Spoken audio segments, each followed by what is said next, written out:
যাত্রা শুরু করছি। আমরা খাওয়া দাওয়ার পর এবার আমার কুটিরে আসলাম।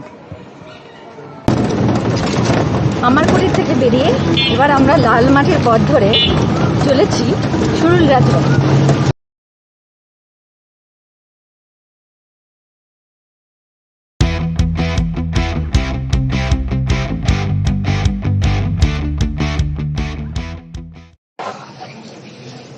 Welcome to wanderlust. আমরা চলে এসেছি শিয়ালদা স্টেশনে। এবার আমাদের নতুন যাত্রা পথ হলো, আমরা যাচ্ছি বোলপুর শান্তিনিকেতন। সঙ্গে থাকুন, সাথে থাকুন।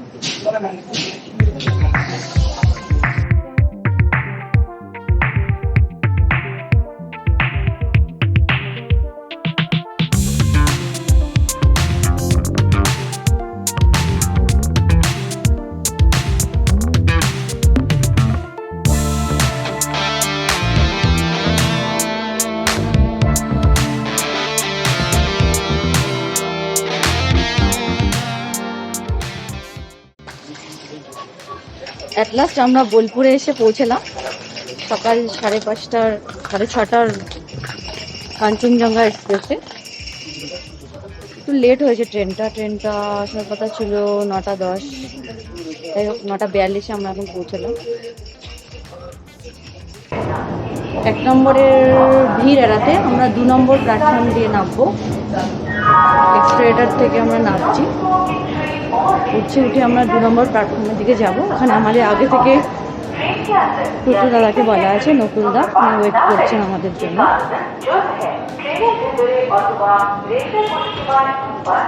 নকুলদা আপনি? আচ্ছা চলুন।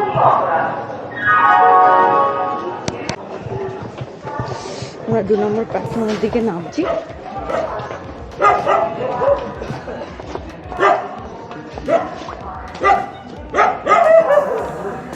টোটো আমাদের দাঁড়িয়েই আছে।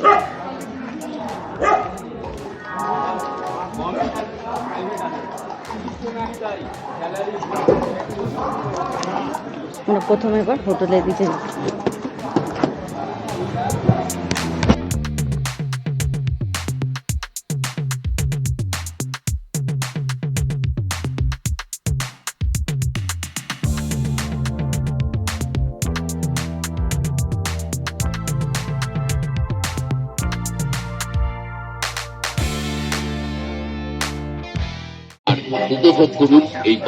আমরা নামলাম কঙ্কালী তলায় টোটো করে।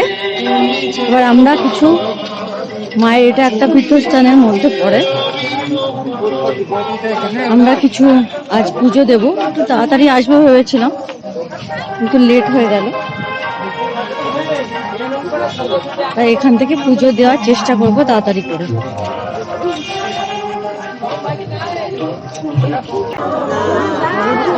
জয় মা কঙ্কালী বলে আমরা যাত্রা শুরু করছি।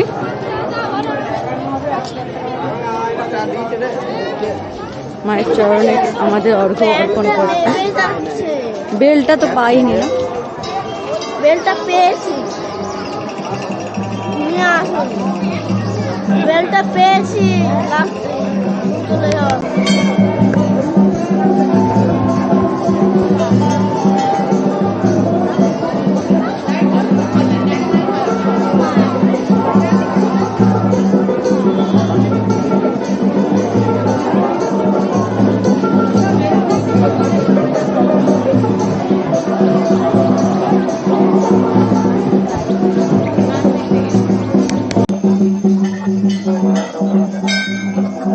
এখন 12টা বাজতে চললো। এখন মন্দিরের লাইন দেখতে পাচ্ছেন,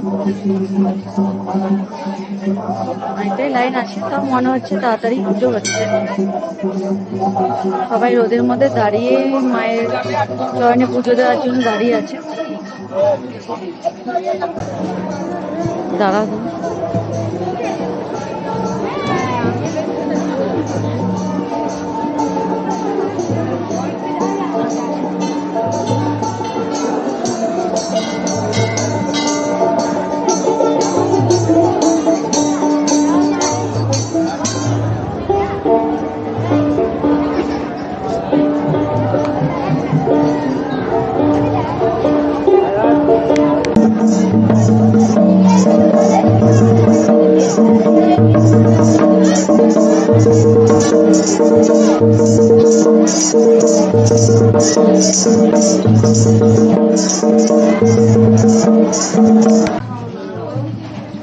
মন্দিরে পুজো দিলাম, অনেক ঠেলাঠেলির পর মায়ের দর্শন পেলাম।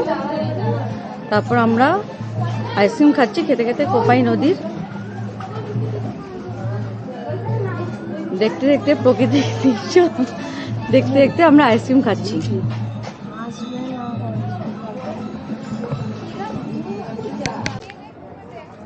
কঙ্কালীতলা হয়ে আমরা চলে এলাম আমাদের পেট পুজো করতে। কোথায়? বনভীতি হেসেল ঘরে। এসেই তো দেখছি প্রচন্ড লাইন। পিছনে এদিকের দৃশ্যটা বেশ সুন্দর।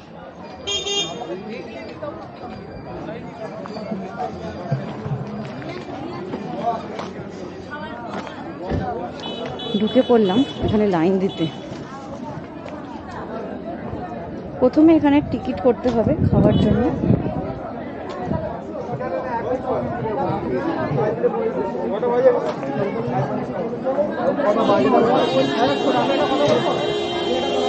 কি মেনু আছে দেখে নি।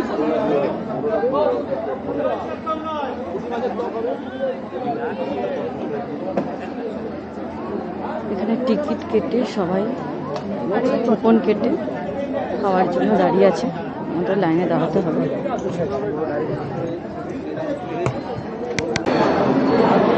লাইনে ঢুকে পড়ছি আমরা খেতে।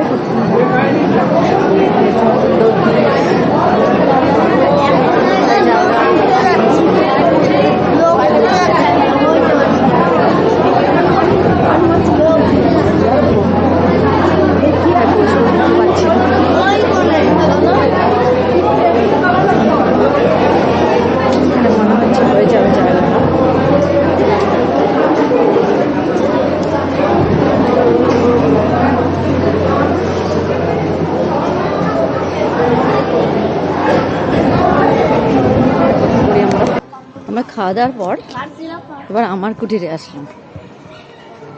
চলো দেখে নেওয়া যাক।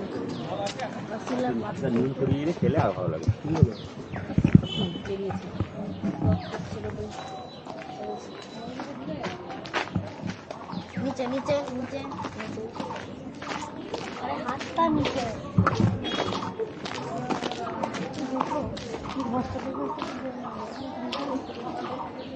এই যে এটা হচ্ছে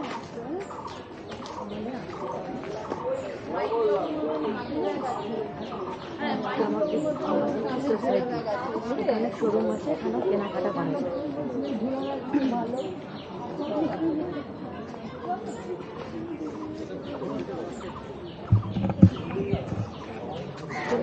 ভিতরে যাবো। পা ঝুলিয়ে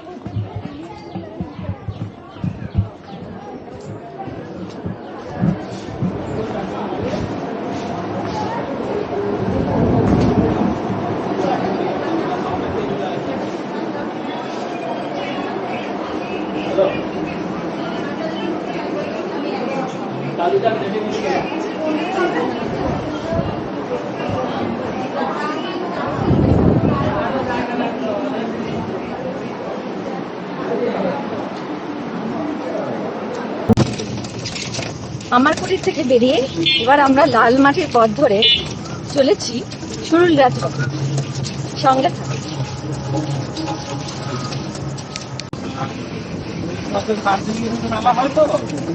আর এইখানটায় হয় মাঘ মাস। পৌষ মাসে এখানে হয় মাঘ মাসে।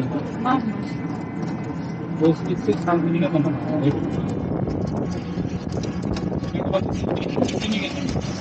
সিন্ডিকেতন।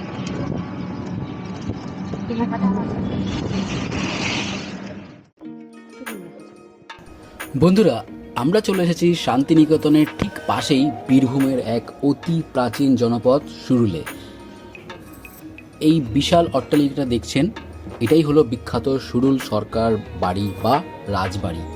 প্রায় ৩০০ বছর আগে শ্রীনিবাস সরকার এই রাজবাড়ির পত্তন করেন। তিনি ব্রিটিশদের সাথে ব্যবসা করে এই বিশাল সম্পত্তি তৈরি করেছিলেন।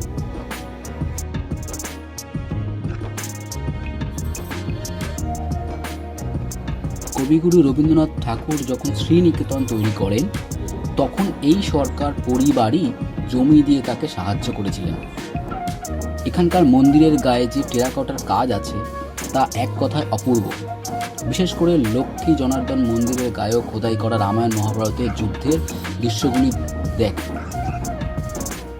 প্রতি বছর এই রাজবাড়ির ঠাকুর দালানে অত্যন্ত ধুমধাম করে প্রাচীন নিয়ম মেনে দুর্গাপুজো হয়, যা দেখার জন্য দূর দূরান্ত থেকে মানুষ ভিড় জমান।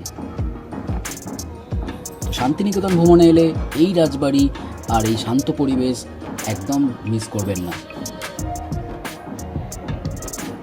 ব্লগ ভালো লাগলে লাইক, সাবস্ক্রাইব, কমেন্ট করে দেবেন। আবার দেখা হচ্ছে নেক্সট কোনো ব্লগে।